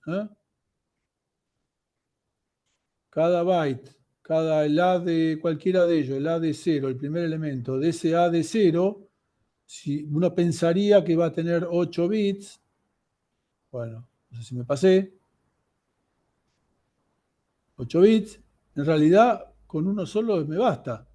Bueno, pero la cosa es de que en realidad si yo cuando a C++ le digo vector de bool A de 1000, él agarra y no dimensiona el vector, no me aloca 1000 bytes, sino que hace 1000 dividido 8 igual a 125, y en realidad lo crea de 125. Y, por ejemplo, si yo le digo A de 5, o sea, el quinto de esos 1000 bools, el booleano número que está en la sexta posición, o sea, en 5, ¿qué hace? Él dice, bueno, yo los agrupé de a 8, o sea que de esos, este 5 está en el primer byte. Me traigo este byte a la memoria, que son 8 bits, y de eso extraigo el quinto y eso es lo que retorno. O sea, es medio complejo, pero, o sea, básicamente el vector de bool ganás un montón porque, diríamos, asintóticamente para tamaños suficientemente grandes, ocupa un bit, no un byte, un bit por cada booleano que le estoy pidiendo. Entonces ahí en el vector de bool hay un poco de magia, digamos, ¿no? De hecho, el código del vector de bool no es el mismo que el de todos los otros vectores. Hay gente que se queja de eso y dice, no, el vector de bool debería ser otra clase, no un vector de bool, debería ser otra clase, llamarse de otra forma. Es confuso el vector de bool. Bien. Bueno, entonces ahí vimos cómo representar conjuntos que son subconjuntos de una clase universal con elementos de 0 a un cierto número n. Por ejemplo, si n es 100, entonces ¿qué tengo? Tengo un arreglo, un vector de bool de tamaño 100, donde cada bit indica si el elemento S está, si el entero S entre 0 y 99 está o no está en el conjunto. Bueno, ¿qué pasa si yo ahora quiero hacer set de otras cosas? Set de, no sé, de los días de la semana, set de lunes, martes, miércoles, jueves, viernes, sábado, domingo, o de los meses del año, o de los planetas del sistema solar. Otra cosa. Bueno, básicamente, ¿qué hago? Va a ser el conjunto universal, va a ser un conjunto finito, me tengo que construir unas funciones que le vamos a llamar index y element, que mapean el conjunto universal con el rango 0n. Vamos a ver un ejemplo. Supongamos que el conjunto universal son los enteros pares entre 100 y 198. Quiere decir que pueden ser los enteros, pueden ser 100, 102, 104. O sea, un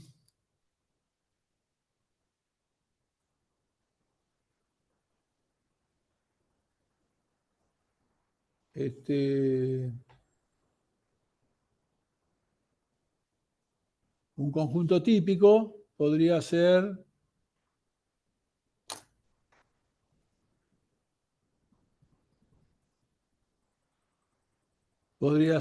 A igual a 120, que dijimos entre 100 y 198. O sea, podría ser 120, 160, 194. Otro B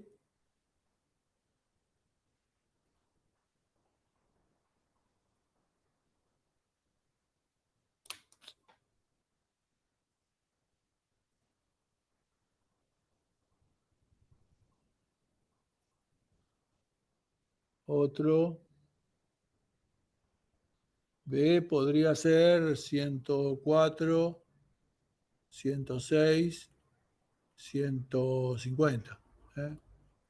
Y así. Este es el conjunto universal, son subconjuntos de eso. Solamente pueden ser pares y estar entre 100 y 198. Bueno, por empezar, ¿cuántos elementos, números pares hay entre 100 y 198? Bueno, esa cuando uno siempre quiere hacer, se llama un stride, ¿no? Un stride es cuando uno va desde un valor n1 hasta otro valor, desde un valor n1 hasta un valor n2, con un paso de j, con un paso k. En este caso 100 a 198 cada 2. La cantidad total de elementos que hay es n1 menos n2 sobre k más 1. En este caso serían 198 menos 100, 98, dividido 2, 49, más 1, 50. Entonces quiere decir que la cantidad del tamaño del conjunto universal es 50, y las funciones index y element que hay que definir, ¿se acuerdan cómo es? Es la index, toma un elemento y me tiene que retornar un índice. O sea, tiene que tomar un elemento del conjunto universal que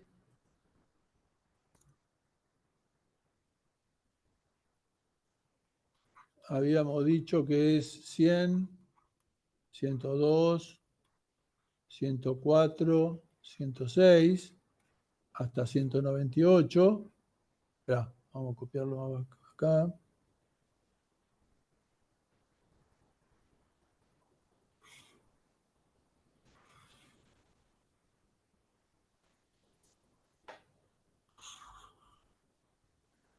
Entonces, ese es el conjunto universal. Yo a esto le tengo que asignar a cada uno de ellos un índice entre 0 y 49. Bueno, lo más natural sería que al 100 le asigne el 0, al 102 el 1, al 104 el 2, hasta el 198 el 49. Bueno, ¿cuál sería la fórmula? Sería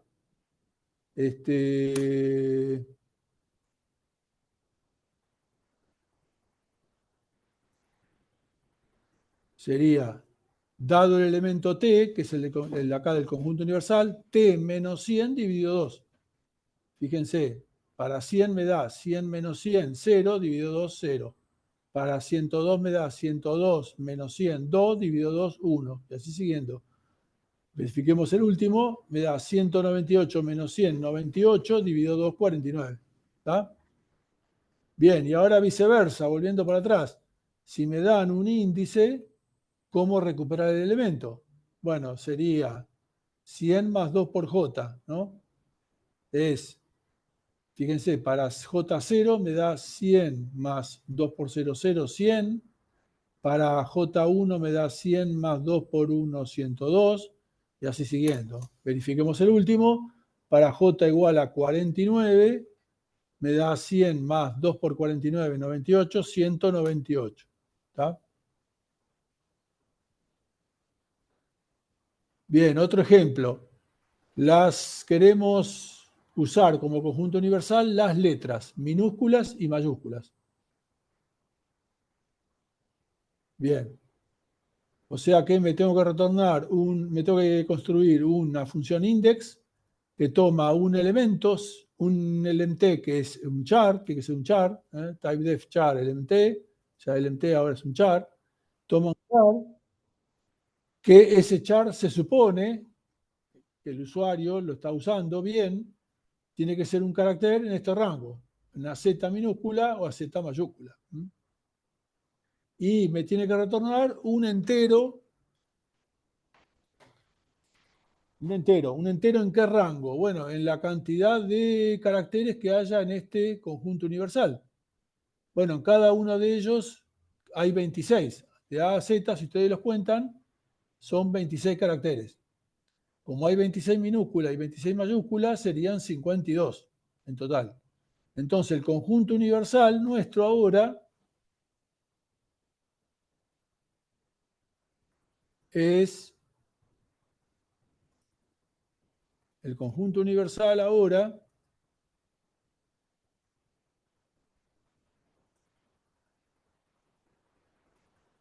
es U, el conjunto universal,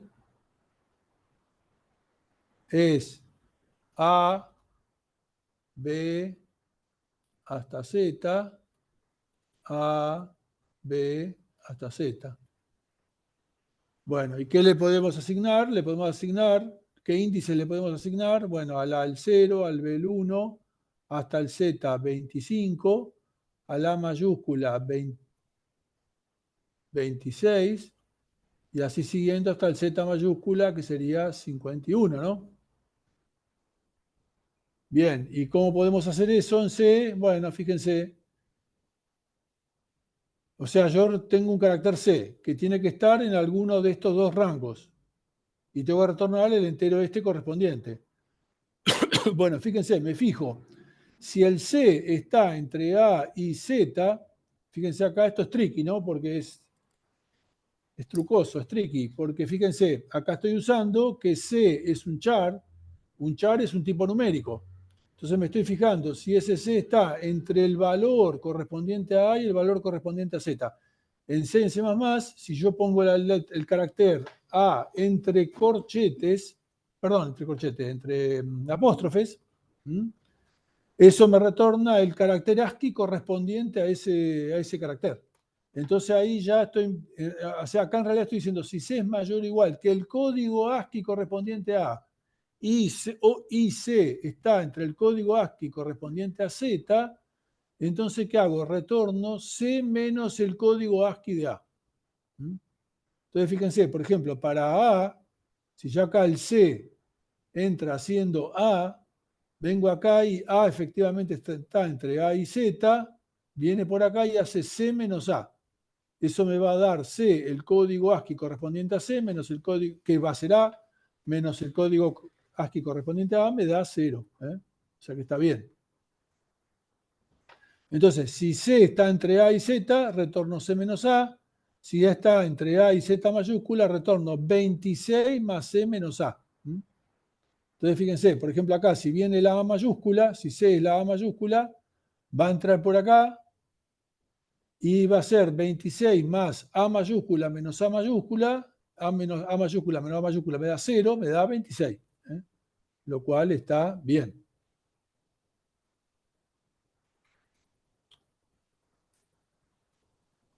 ¿Da? Bien. Bueno. Después, element, al revés. me dan un valor j que está entre 0 y 51, tengo que retornar el carácter correspondiente, ya sea A minúscula, letra minúscula o letra mayúscula. Entonces, ¿qué hago? Fíjense, acá uso el signo el operador, signo de interrogación, ¿se acuerdan? Signo de interrogación es un operador ternario que es algo así como esto, ¿no? Es una condición, signo de interrogación, y sería el valor de retorno true, el valor de retorno false. Entonces acá fíjense, si j es menor que 26, retorno A más j. Y si no, o sea, si es mayor o igual que 26, retorno A más j menos 26. Entonces fíjense, probemos, ¿no? Supongamos que me viene el int j que me viene es 0. Vengo por acá, como 0 es menor que 26, voy a hacer A más 0. Pero entonces más 0 no hace nada y me retorna el código ASCII correspondiente a A. O sea que está bien, ¿no? Para 0 le corresponde A. Ahora supongamos que me viene 25.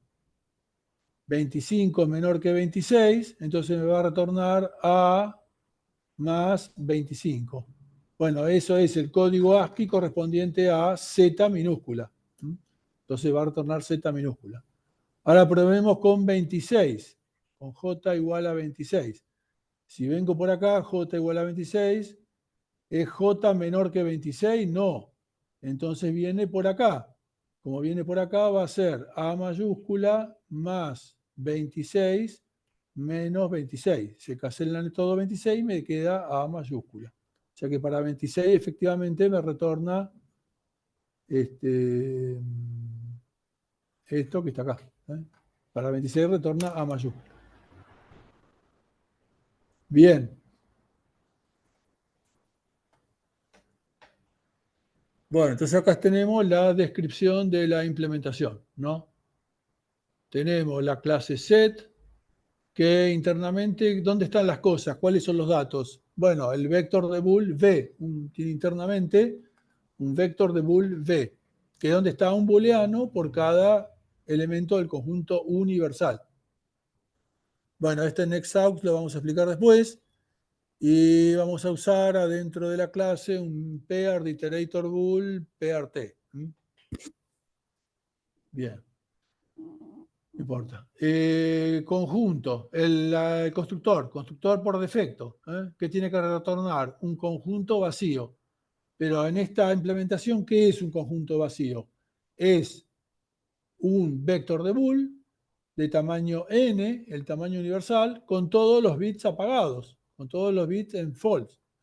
Entonces, fíjense, en el constructor llama al constructor del vector del v este que está acá, y que le dice que es de longitud n y que todos los elementos sean 0.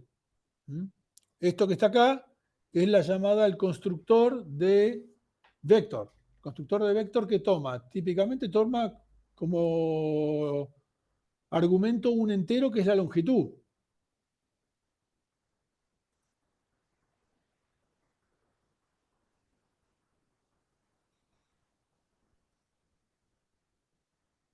Cuando yo digo vector de int w, acá w no puedo, si no pongo nada, es el constructor por defecto, me construye un vector vacío. Si digo w de n, me crea un vector de longitud n con todos elementos. ¿Qué cosa? Lo que retorne el constructor por defecto de la clase que está sobre la cual estoy templatizando, ¿no? O sea, en este caso de int. Bien, o sea que va a ser el 0. Y si le digo w de una longitud y un objeto de la clase, o sea, un int en este caso, si le digo w de n5, me va a retornar un vector con n elementos, todos copias de este 5 que está acá, o sea, todos 5. Bueno, acá lo estoy llamando con B de n0, con lo cual me aseguro que tiene longitud n y son todos copias de 0. Bien, después está el constructor por copia, constructor de la clase set a partir de otro set. ¿Qué hace? Bueno, copia en realidad los vectores de bits subyacentes. Como es lo único dato que tiene, lo que hace es simplemente copiar esos vectores. Copia el vector interno de uno en el vector interno del otro.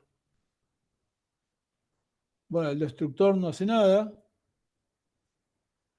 Y bueno, los otros dejamos acá.